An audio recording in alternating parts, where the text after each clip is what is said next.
Tu es dans le besoin financièrement et tu as entendu parler du revenu d'intégration sociale? Mais sais-tu ce que c'est? Est-ce que tu peux nous dire à quoi correspond le revenu d'intégration sociale? Le revenu d'intégration sociale, c'est le revenu du CPS pour permettre de vivre dignement. Ok. Et est-ce que tu connais les conditions pour l'obtenir?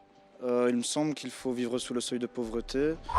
Si tes revenus sont insuffisants et que tu n'as aucun moyen d'y remédier, tu peux bénéficier d'une aide du CPS qu'on appelle l'allocation d'intégration.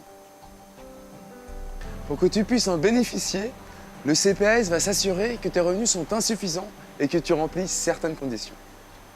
Tu trouveras plus d'infos sur ces conditions dans la description de la vidéo. Le revenu d'intégration sociale, aussi appelé RIS, est une solution de dernier recours. Il ne te sera accordé que si aucune autre solution n'est possible.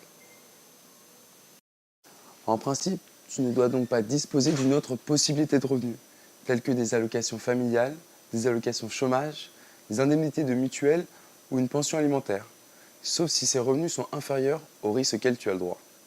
Le RIS peut donc être partiel. Si tu perçois certains revenus, dont ceux déjà cités, tu devras les déduire du RIS auquel tu as normalement droit.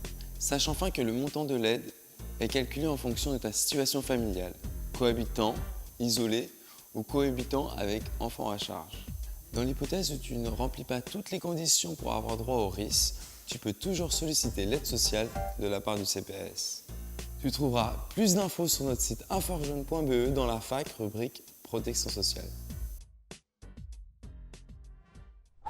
Quel conseil vous donneriez à un jeune qui souhaiterait bénéficier du revenu d'intégration sociale?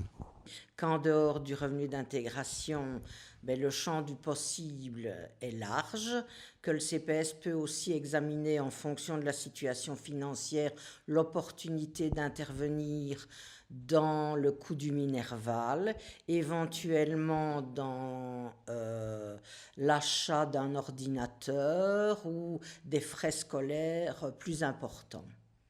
Et donc, le seul conseil que je peux donner, c'est pour le jeune d'aller au CPS de sa commune, introduire une demande et voir avec le travailleur en charge de son dossier ce qu'il est possible de faire. Si ta situation est compliquée, n'hésite pas à contacter le centre Inforjeune le plus proche de chez toi. Maintenant, tu sais.